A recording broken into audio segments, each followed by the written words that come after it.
All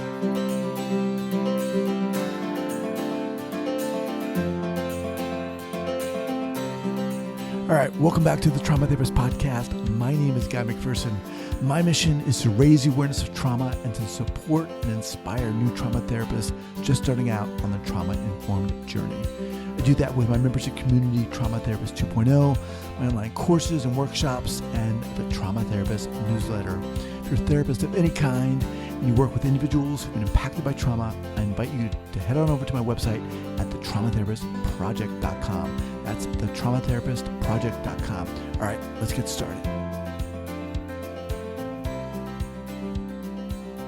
So 5, 4, 3, 2, and 1.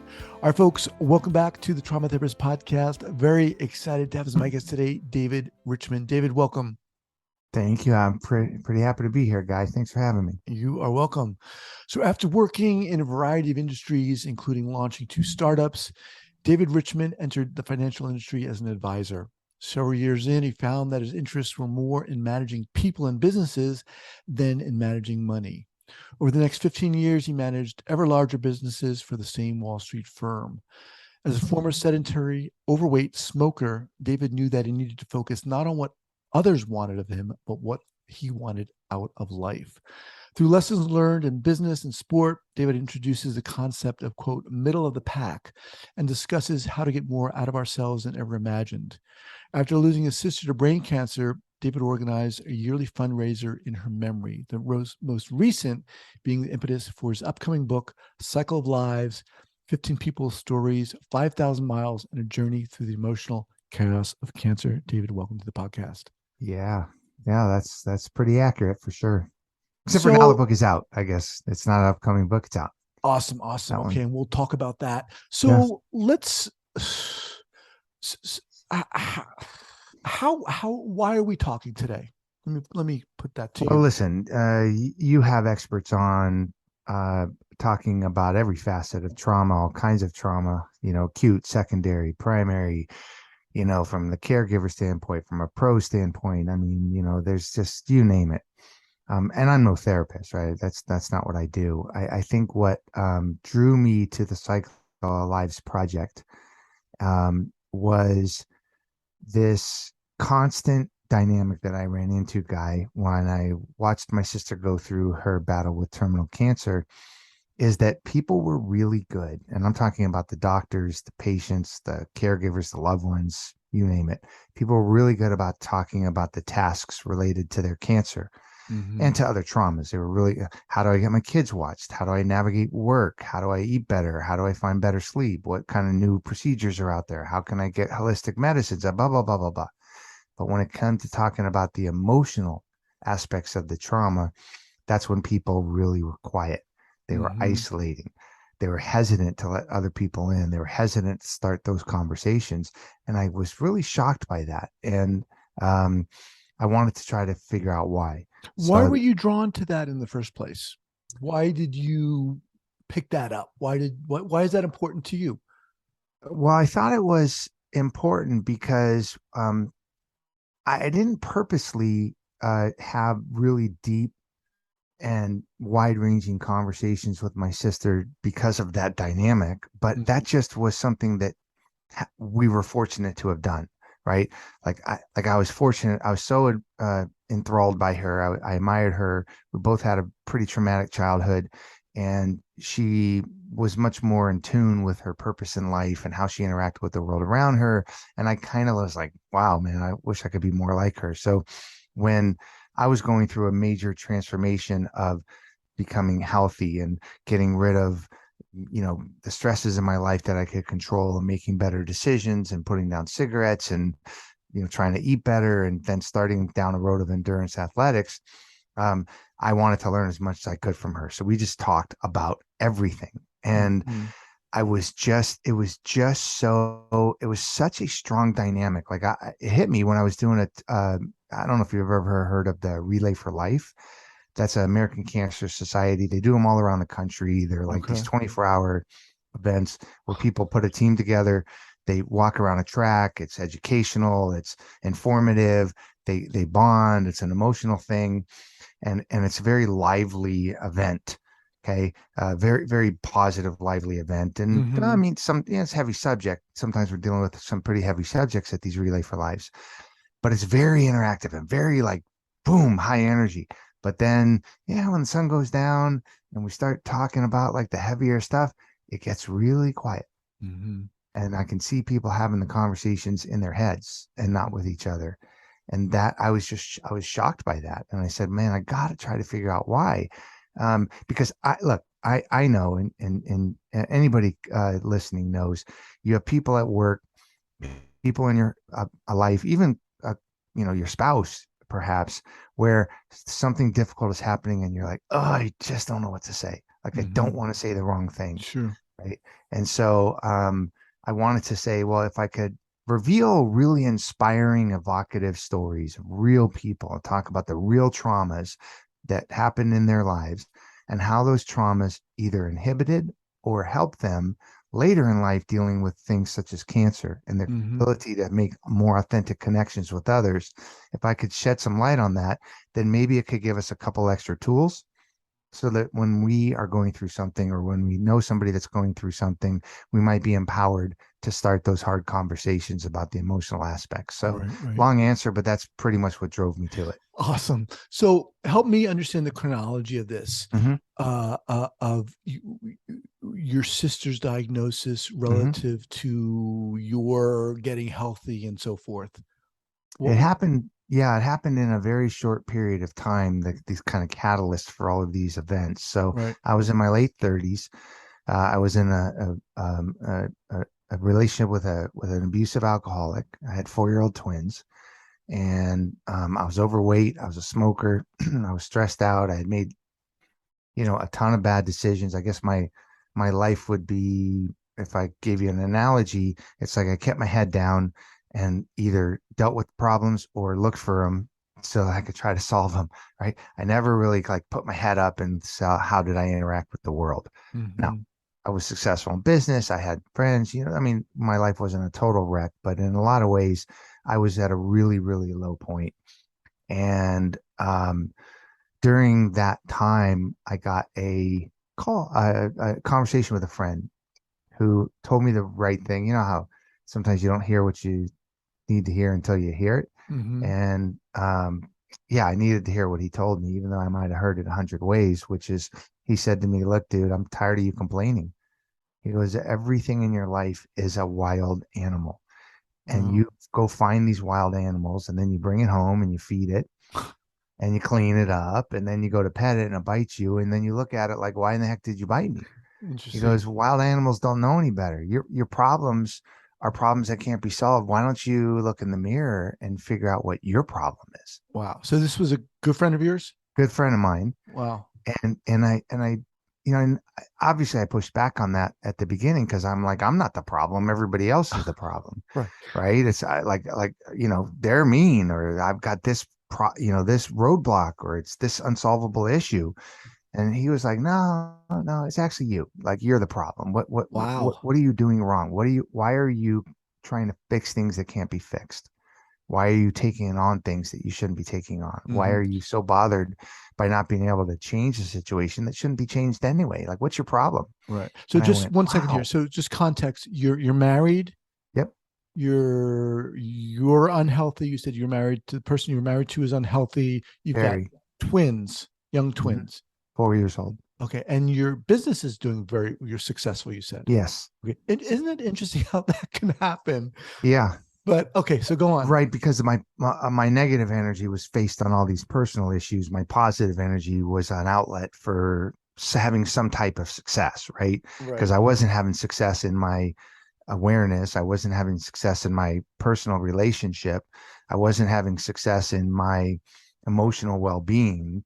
So I kind of channeled my energies to see some success. And at least I was in business and I had some friends. And, I mean, there were things that were not, I mean, it wasn't, terrible life, but Right. I mean, really, I How was long a had you been married at this point? about 7 years. Okay. Okay. So continue, please. Yeah. So, when I picked up my head and Guy, I didn't do it figuratively. I did it literally. Like I looked in the mirror and I got my kids and me to safety, and and said, okay, now's your time. And I looked, I literally stood in front of the mirror in the bathroom for like an hour one night. And I just said to myself out loud over and over, like, dude, who are you? Like, what are you trying to accomplish in life? What have you done? What's the good things about you? What are the bad things about you? Like, what are your problems? Like take a real honest assessment. Like, man, you got to do that Mm-hmm. because whatever you've been doing is not working out. And if it is you, you better start working on the dude in the mirror, right? And so I was open to the idea that it wasn't me against the world, that maybe it was me against me the whole time. Mm-hmm. And I was open to that. So I I I decided to make a change, and I saw this big long path ahead of me, right?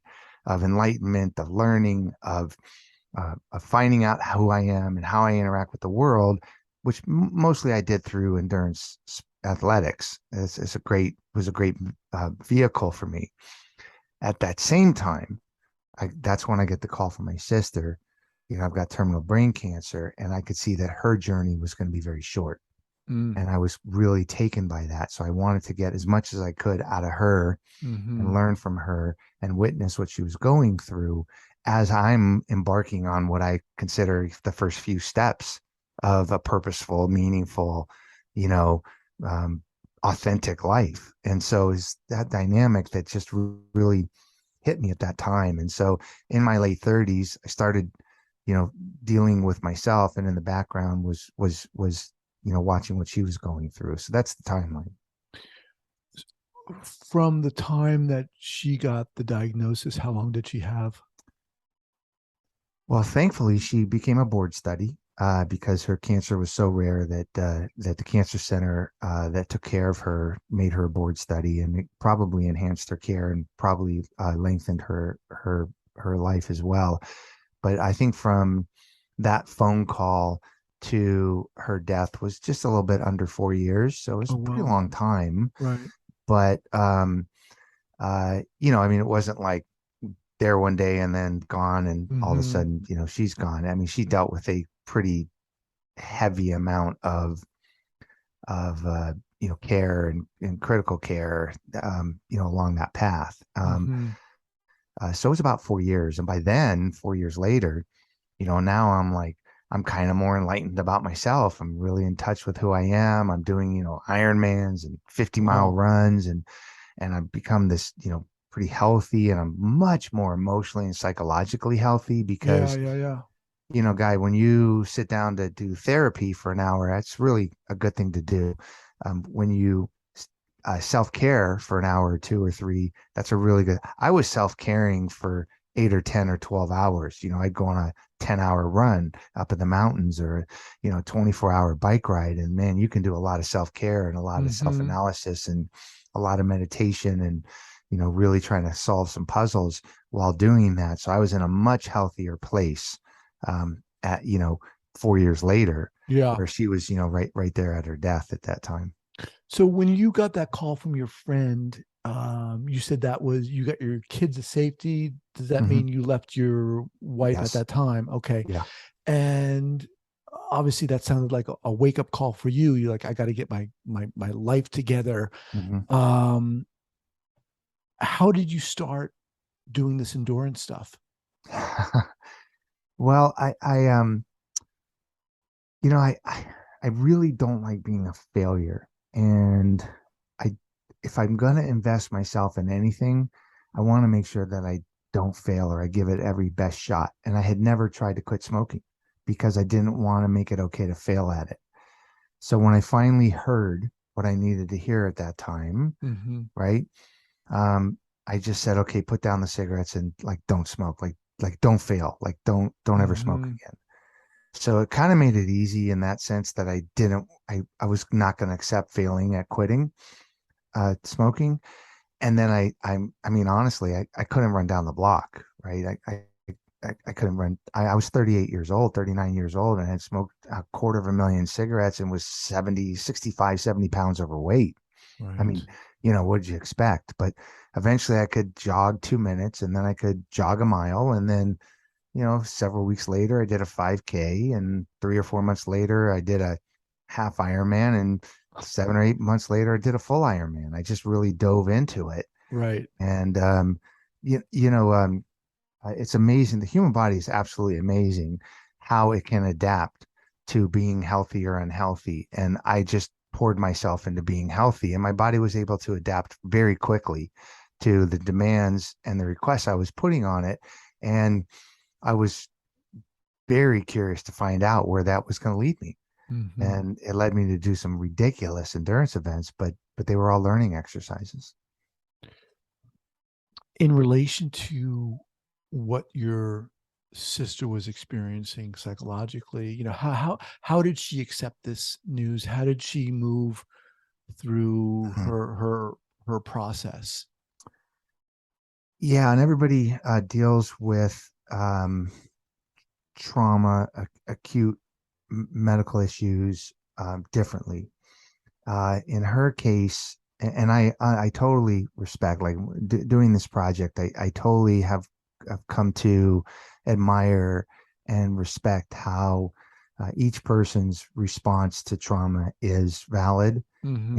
And losing a finger could be more traumatic to someone than losing a leg is to somebody else. I mean, it's just we're just wired differently, and Yeah. we handle things a different way. For her, she had a very healthy marriage, very, very great circle of friends. She was very grounded, very authentic, very connected to the world. Hmm. And I think she was, well, I know she was partially grateful to know that she was going to have time to absorb the gratitude and share the gratitude that she felt for what she was given in life and what she had attained in life. And also, I think well, I know she was equally as burdened by the fact that she was going to have to leave behind a life that she really loved living. Hmm. And so she never was dark in her mood. Um, she never felt pity for herself, or she never asked for sympathy, and I don't think she would have accepted it. I think she just settled into the reality of, I've got to make the most of each day, because each day is not going to last forever for me. And I remember one conversation I had with a guy where we're on the back in her backyard, and we were watching our kids jump on one of those little trampoline things. And I looked over and I go, man, I go, it's got to be hard, but like, what are you thinking right now? Because you're not going to be around much longer. And she goes, she goes, I think the hardest thing, David, is that I'm just not going to watch my kids grow up. I mean, it just Mm. sucks. I mean, it just sucks.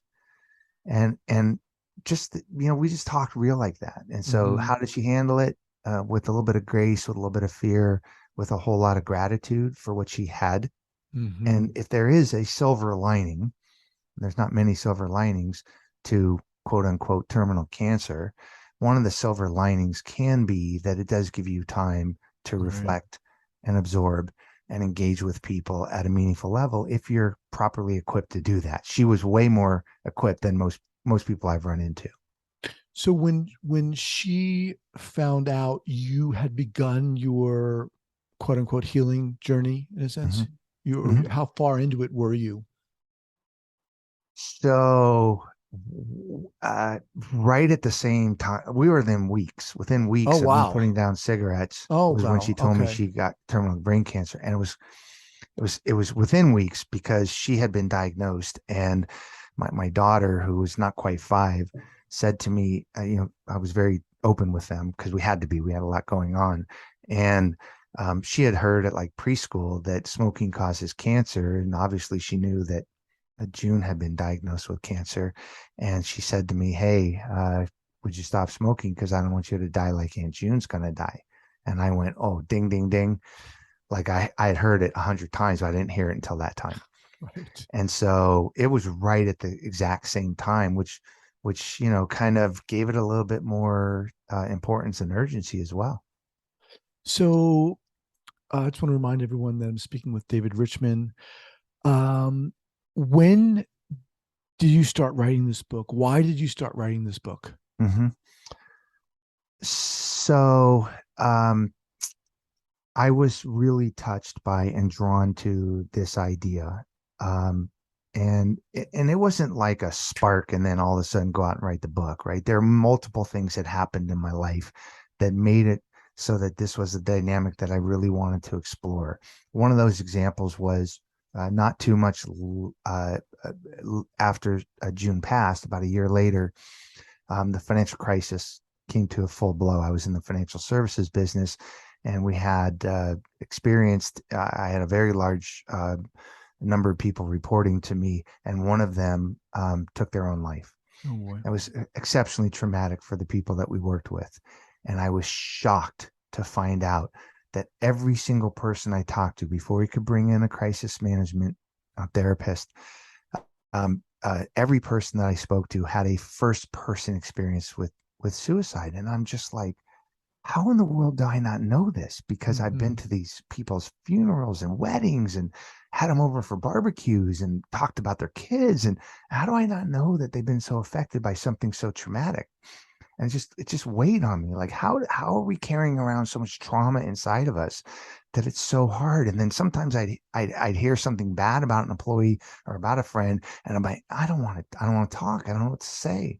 Right. And this was the dynamic that I came up with, or noticed, rather, just over and over and over. Mm-hmm. And so what made me want to write the book is I said, if I could not provide answers, I'm not qualified to provide answers, but if I could expose in the deepest, most authentic, you know, down the darkest hallways of people's past and their experiences, if I could find enough evocative, interesting, relatable people Mm-hmm. who would be willing to go on a long journey to try to unpack what happened to them in their adolescence, their young adulthood, their childhood, what traumas that I could identify with that we could explore together, Mm-hmm. and how those did affect them later in life as they were, if they were abandoned as a child, how were they able to or not able to accept help as an adult, that kind of Mm-hmm. thing.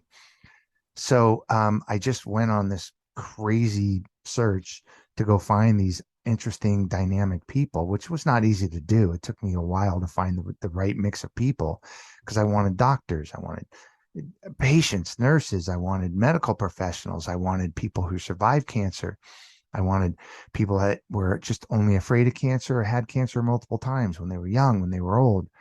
I wanted a wide range of emotional responses to cancer, which So range. let Yeah, me interrupt for a second. yeah. So the concept of the book was to get these people and to together.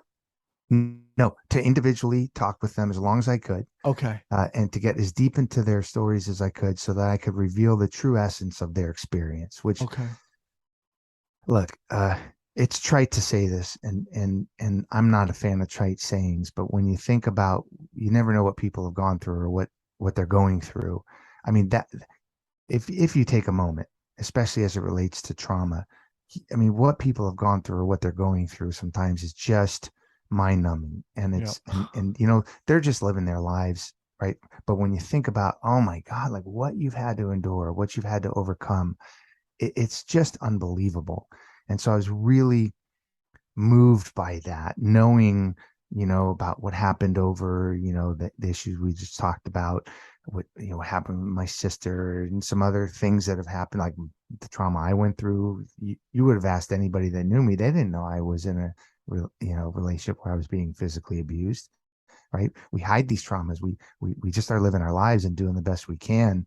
And I wanted to expose the stories of people that would let me expose them for Mm-hmm. their strengths and for their weaknesses, on how they were able to or unable to overcome these traumas as it related to their ability to connect with others during things such as cancer. I just want to say something. First of all, I really appreciate coming on here. Mm-hmm. Um, but I think what's really missing from this conversation, David, is, I mean, you obviously have a an energy towards uh getting to the heart of Mm-hmm. of what's going on, an energy towards a focus, and an energy towards getting to wanting to find out what is at the bottom here. But what we haven't discussed, and what you've alluded to, is what you experienced. Mm-hmm. And you just said you were in an abusive relationship. Mm-hmm. Can you share a little bit about that? Yeah, I mean, Look, I grew up in a very traumatic childhood. I had parents that were nearly 40 years in age difference, right? Wow. Which is remarkable, right? So I had one parent that was exceptionally young, didn't really want kids, and didn't know how to handle them, and another parent who was exceptionally old and didn't want kids and didn't know how to handle them. So yeah, I kind of grew up like just trying to figure things out on my own. And when I went out in the world, one of the first experiences that I had was 3 days after leaving home at age 18. I found myself at the barrel of a gun being robbed of everything that I owned, and I didn't know who to call and how to deal with it, and ended up living out of my car until I could figure it out at 18 years old. And I just learned how to plow along and just figure it out. If I got to work Hmm. two full-time jobs, I'll do it. If I got to pretend that I'm, this, I'll do it. And I ended up getting bigger and bigger jobs and more responsibility. And I'm able to, like, on one side of the coin, really like plow through my problems and plow through the roadblocks to achieve success. On the other side, I was a wreck, and so I didn't know it at the time, but when I found out, yeah, I ended up I ended up marrying my mother, Mm. an abusive, disconnected, absolutely unable to be made happy person. And, again, I didn't go into it knowing that, but Right. clearly Sure. that's what I did. And, one day I just found myself, at this point where I'm just like, yeah, maybe I'm the problem. Like, why did I have to find somebody that rotten? Like, she Hmm. doesn't know any better. Like, that's just who she is. But what's my attraction to that? I shouldn't Hmm. have an attraction to that. I'm a good person. I like good people, right? I'm a nice person. I like nice people. Right. Okay. So, what's my problem? Why am I going after things that can't be fixed and trying to fix them? That's just the wrong approach. And so, yeah, I was traumatized, and mostly because when I took a look in the mirror, I didn't like the choices I had made. Hmm. I like to say, Guy, that I learned a whole lot of tough lessons, Yeah. yeah, obviously, but I never knew how to apply them to myself. And so the lessons learned started to become more applicable to me once I allowed myself to start working on me.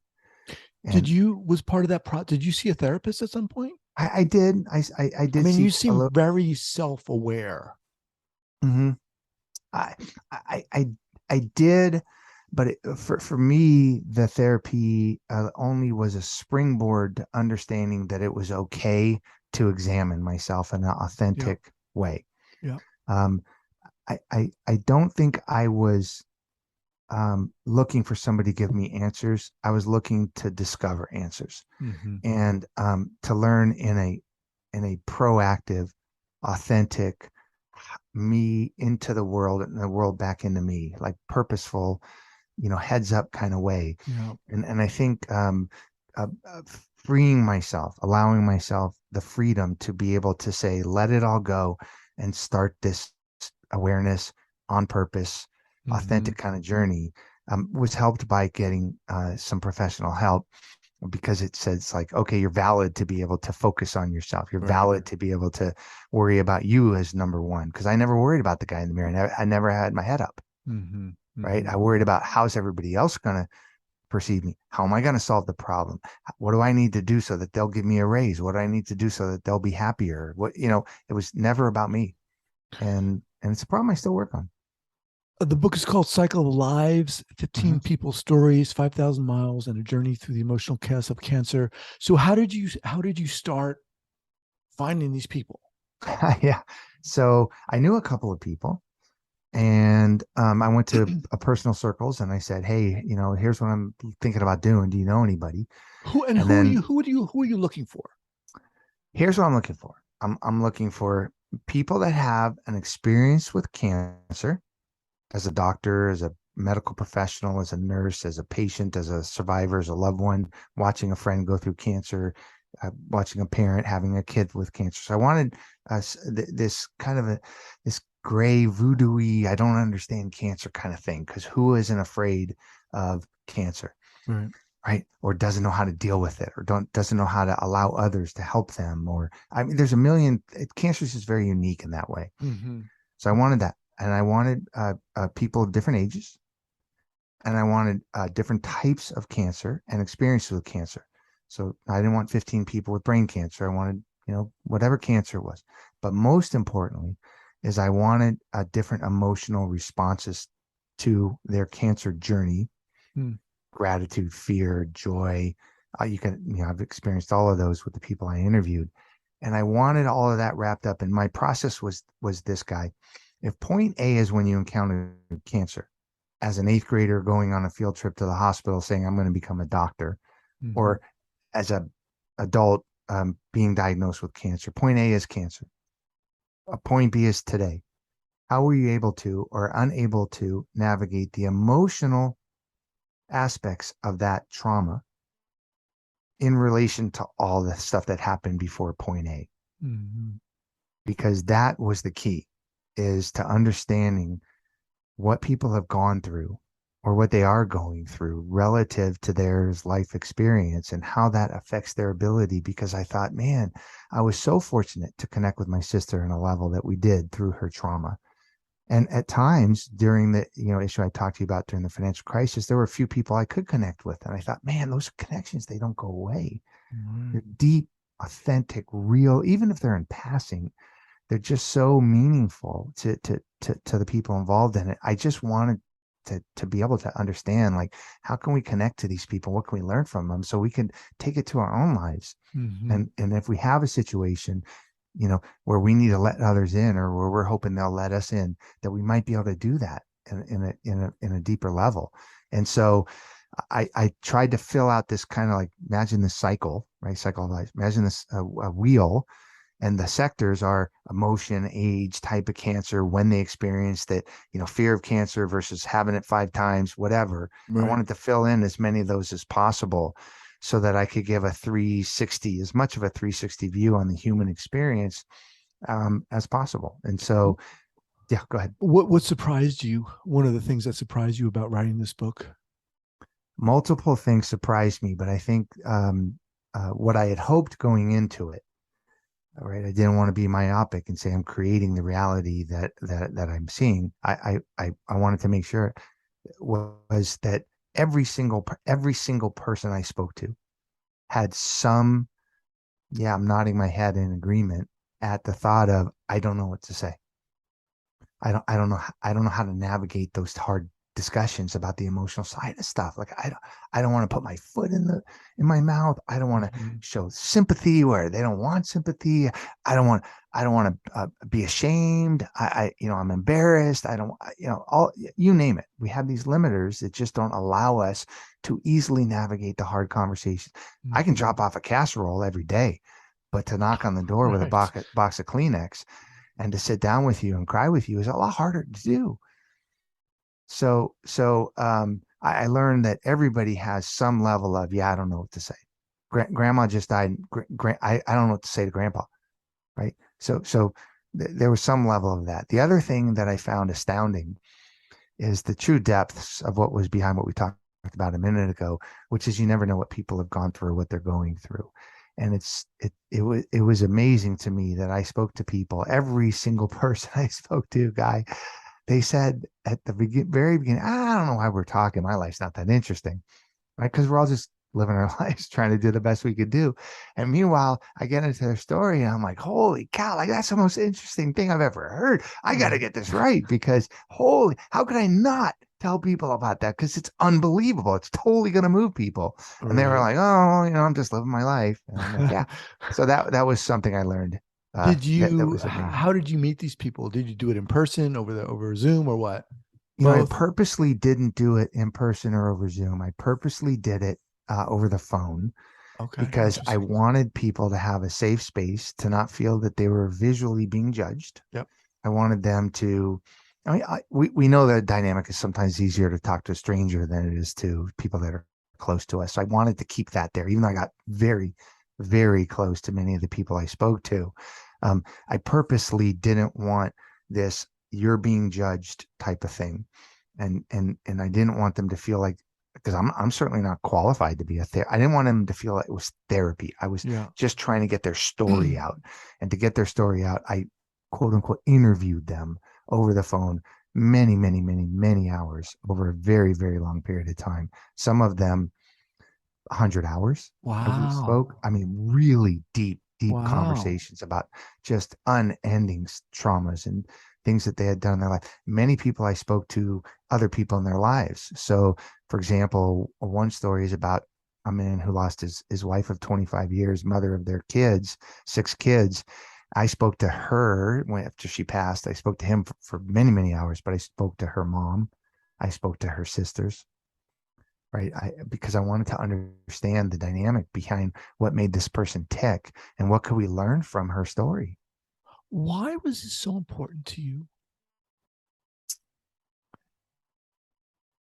If you're going to write a story about somebody's life, the essence of an experience or multiple experiences, um, you have to get it right. And I hate failing at something really, really important. Mm-hmm. And I thought it was really important that when I found these absolutely inspiring, evocative, moving stories, even just hearing a simple statement, and I was just like, wow, that's not possible, or oh my God, I got to find out more. And I found out that I'm stepping into somebody's real life, and they're giving me the opportunity to go down all the hallways and unlock all the boxes and reveal themselves for who they truly are. Man, I better get it right. Mm-hmm. And so just starting it, I could not quit and I could not fail. I had to do it right. And I'll tell you, the scariest thing about writing these stories was when I was done writing it and sending it to each person saying, hey, did I get this right? Because this was their revealed lives. Mm-hmm. Right. And so it just had a higher sense of purpose and a higher sense of meaning that these were not anonymous people, the names are not changed to protect the innocent, right? They're you could go look at everybody, right? They're real people who are willing Mm-hmm. to say, here's what I've learned, here's what you might be able to learn, here's what I didn't learn that maybe you could learn from, right? And it was so it just had a real sense of purpose for me. Mm-hmm. It sounds like you have a real appreciation for like the intimacy of being, like the intimacy of communication, the intimacy of vulnerability and authenticity. Mhm. It seemed that theme kind of emanates from you. Yeah, it does, and let me tell you a super quick story, and it's kind of what drives everything from that moment of enlightenment that I told you about. Okay, so I'm doing this 87-mile rollerblade race in Georgia. Okay, I don't have any business doing that. What's 87 miles on rollerblades for anybody that's not an athlete? I'm not an athlete at this point. I'm just starting to do endurance events, right? And I sought out doing this because I wanted to see what are my limits. Where am I at? What am I made of? Who are you? What can you accomplish? So I say, well, let's do something ridiculously out of your league. Let's go do an 87-mile rollerblade race. About 30 miles in, I was done. Hit the wall. Physically, emotionally, yeah, I couldn't move. I couldn't think. I'm dripping white sweat because I'm so dehydrated. It's hot. It's Right. miserable. I'm done. I'm done. And I remember having this short little conversation with myself that said, all right, dude, well, what the hell, man? I mean, you learned everything about yourself. Now you can go home and you can feel totally great that you reached every limit, physical, emotional, spiritual, that you could ever find. You found it. Good for you. Now go home and learn from that.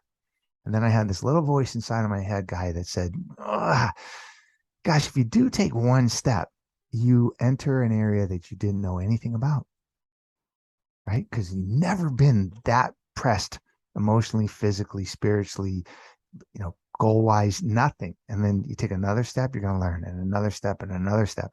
And 6.5 hours later, I made it to the finish line somehow, and I learned maybe 1,000 things. And I feel like anytime that I've tried to do something on purpose that's meaningful, or I'm involved in something that's meaningful for somebody else that they're allowing me to be involved in, and it has purpose, and it's authentic, and it's real, then yeah, I do have that sense of wonderment of what can we learn, and how can we apply this in a positive way. So every task that I take under that's kind of like this, I don't know, that's pushing myself, or I'm being pushed, or Mm-hmm. I'm, what I go, oof, what can I learn? And Mm-hmm. so that's a big draw for me. Awesome. The book is called Cycle of Lives, 15 People's Stories, 5,000 Miles, and a Journey Through the Emotional Chaos of Cancer. It's available everywhere books are sold. Everywhere Usual. books are sold. And one Okay. of the cool things about this book, not all my books, but this book, is that from the start and until infinity, 100% of the proceeds are going to the cancer focused organizations that were chosen by the book participants. So those are listed in the book, Wow. listed on my website. But I thought it was important.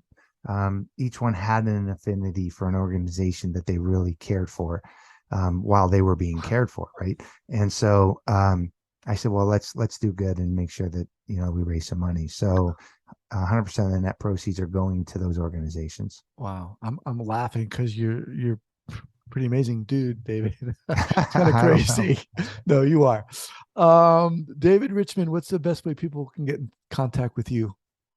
Well, I do some speaking. I do I do expressive writing workshops, which is absolutely amazing. I had another beautiful one last night with a cancer organization in the West Coast. And so if this touches anyone, they can find me at cycleoflives.org, Okay. cycleoflives.org, or you can just look up David Richman and cancer book or whatever book, and you'll find me, and I'll connect with you. We're pretty good about that. And look, yeah, I'm a very fortunate person, and so I love telling the stories of these people because I think there's just so much we can learn. And Yeah. so anytime I have a chance to do that, why not take advantage of it?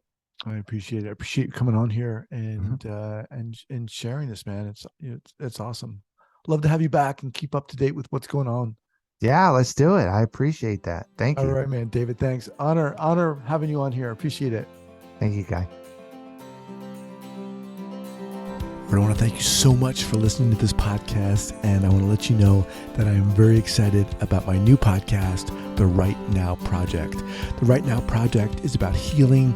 It's about stepping into our own courage and authenticity and getting started or continuing along our healing process. We're all going through something, whatever it is, in this crazy life we're living. And the Right Now Project is about honoring that, celebrating that, and sharing our stories via the associated membership site. Check us out at therightnowproject.com, therightnowproject.com.